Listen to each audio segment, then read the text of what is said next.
The reign of Queen Victoria saw the birth of the modern world. In Britain, in the first half of the 19th century, a force was unleashed that would topple dynasties and change the life of almost every human on the planet. Steam was the genie of the modern age, and it was the British who let it out of the bottle. It would make their small island the workshop of the world. They would build railways and steamships to span the globe, and they would forge the weapons to rule it. But as they sent their explorers and armies to the far corners of the earth, they would face a greater challenge than impassable rapids and hostile natives. That challenge was whether to use their power for good or for evil, to improve the world or to merely subjugate it.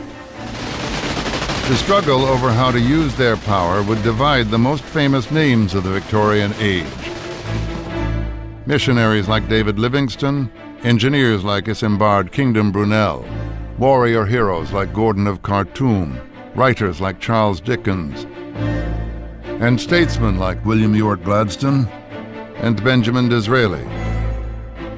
And it would confront Victoria herself with a revolution, industrial, social, and finally political, a revolution that threatened her heritage, her throne, and her life itself.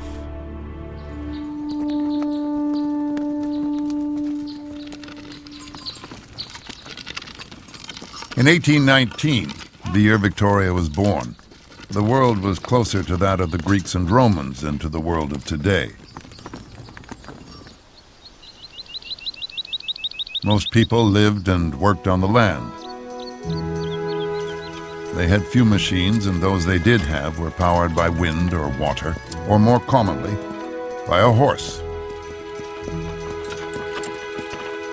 The great shire horses of Old England cleared the land, plowed the fields, and hauled their produce to market. Horsepower established the limit of speed, and the fastest means of public transport was the horse-drawn coach.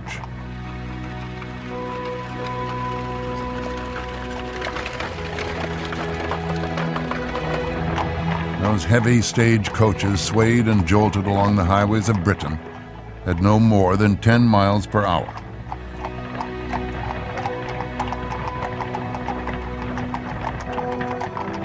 In the 1830s, they were much used by a young journalist, Charles Dickens, who compared the experience to being broken alive on the torturer's wheel. No form of punishment, he wrote, could be more effective.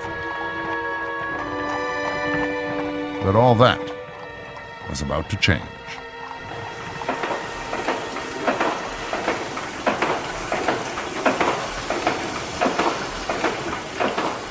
Britain had pioneered the age of steam.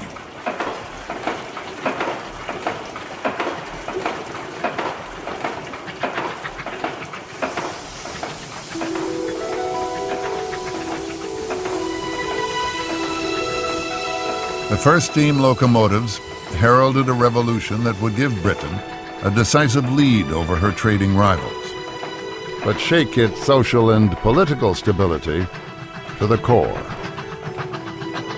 By 1829, the world's first public railroad was completed, linking the cities of Liverpool and Manchester.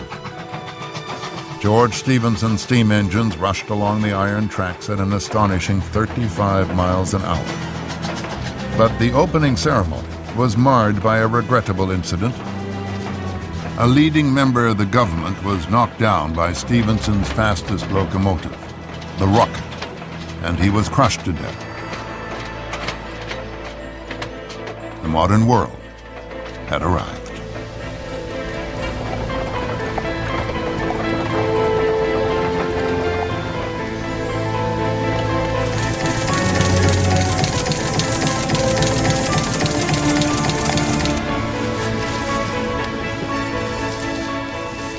Giant machines driven by steam were changing a way of life that had endured for centuries. But there was a dark side to this vision of power and progress that was obscured by the promise of rich rewards.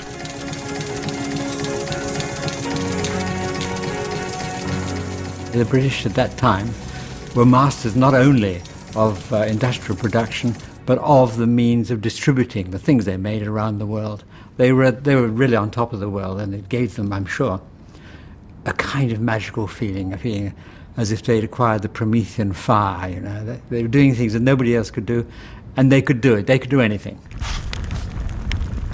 In Greek mythology, Prometheus brought mankind the gift of fire. If the British felt that the gods had brought them a gift of that magnitude, they soon found that it came at a terrible price. Social upheaval, physical hardship, and a desperate squalor that turned parts of this green and pleasant land into a living hell. There is this view that the economy gets richer, everybody should get richer. But it took a very long time for the benefits of industrialization to spread to more of the people. And there was really a growing disparity of wealth between the very rich and the very poor, right over this whole period into the 1870s. There was a tremendous growth in population, and this population is increasingly flocking into cities. And there was never enough housing, the services were appalling, overcrowding, really very, very poor conditions. We had very early death, a lot of industrial accidents, industrial disease, a substantial likelihood of dying before the age of 45. There were no cushions at the time. We talk about the Great Victorian Boom, but it was the Great Victorian insecurity.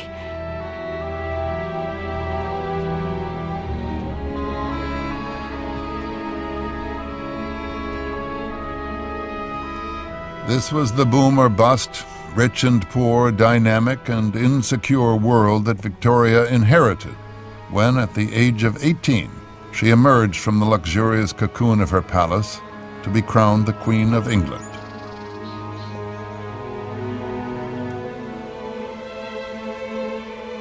She was not quite 5 feet tall, but she had an enormous zest for life, and like her people, she was a mass of contradictions. She ate greedily and worried about her weight, loved horse riding, loathed exercise, was described as stubborn and bad-tempered, kind and generous.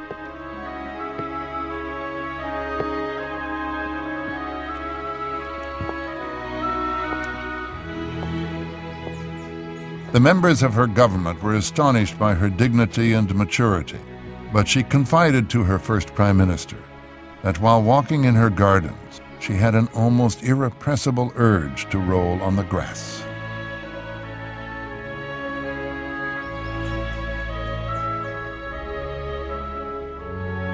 Many, including the writer Thomas Carlyle, thought she would be overwhelmed by the forces that were raging outside her palace walls. Poor little queen. She is at an age at which a girl can hardly be trusted to choose a bonnet for herself. Yet a task is laid upon her from which an archangel might shrink. Victoria had come to the throne at a time when the monarchy and the idea of empire were equally repugnant to many of her subjects. Her grandfather was the mad King George III, who had lost the American colonies. And her uncle, George IV, was so widely despised that his death was the occasion of drunken celebration in the streets of his own capital. Victoria comes to the throne at a time when the prestige of the monarchy is drooping.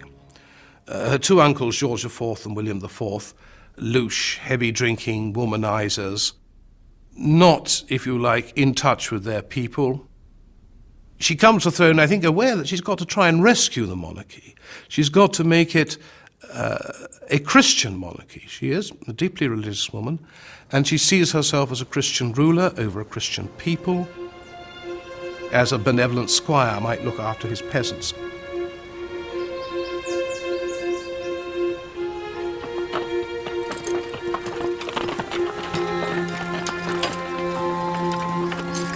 But Britain was no longer a land of peasants. Victoria's subjects were leaving the farm for the factory. They were leaving their country cottages for the city slums. Britain was in the throes of the first industrial revolution in world history. It would see the birth of the factory system, the production line, the machine age. It would change not only the nature of industry, but the nature of society, perhaps even of humanity itself. Charles Dickens described one of the new factory towns where so many of Victoria's subjects were forced to live. It was a town of machinery and tall chimneys, out of which interminable serpents of smoke trailed themselves for ever and ever. It had a black canal in it, and a river that ran purple with ill-smelling dye. Vast piles of building full of windows, out of which there was a rattling and a trembling all day long, and where the piston of the steam engine worked monotonously up and down, like the head of an elephant in a state of melancholy madness.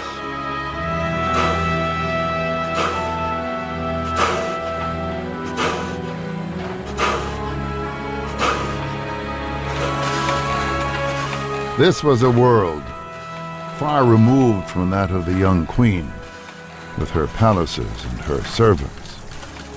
What could she know of the people who lived in such towns, or of the machines that now ruled their daily lives? All went in and out at the same hours, with the same sound upon the same pavements, to do the same work. Every day was the same as yesterday and tomorrow, and every year the counterpart of the last and the next. Once on a journey through this industrial heartland, the Queen caught a rare glimpse of this other world. She recoiled in shock and horror. It is another world. In the midst of so much wealth, there seems to be nothing but chimneys, flaring furnaces with wretched cottages around them. Add to this a thick and black atmosphere, and you have but a first impression of the life which a third of my poor subjects are forced to lead.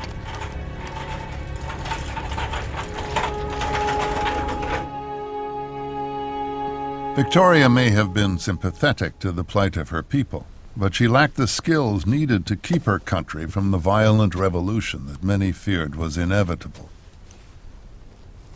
She was shortly to be tutored, however, and more pleasantly than she could have imagined.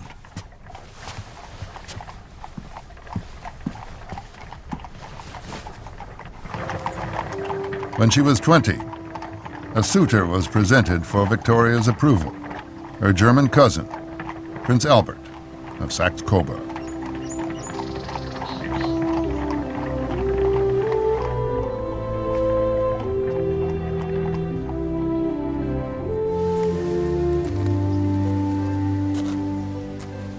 Earlier, she had told her Prime Minister, I dread the thought of marrying. I am so accustomed to having my own way, and 10 to 1 I shouldn't agree with anybody.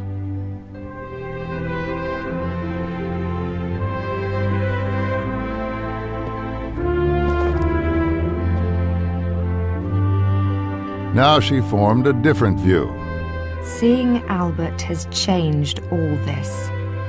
He really is quite charming, and so excessively handsome. Such beautiful blue eyes, an exquisite nose, and such a pretty mouth with delicate mustachios. A beautiful figure, broad shoulders and a fine waist.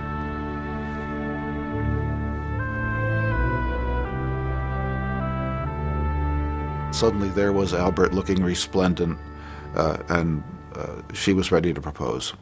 And she did the next day. She had to propose because she was the sovereign. And of course Albert was prepared for this and ready to say yes. Suddenly he was being offered the job of consort to the greatest queen in the world. It was a job any man in his situation would look for. And he was unemployed.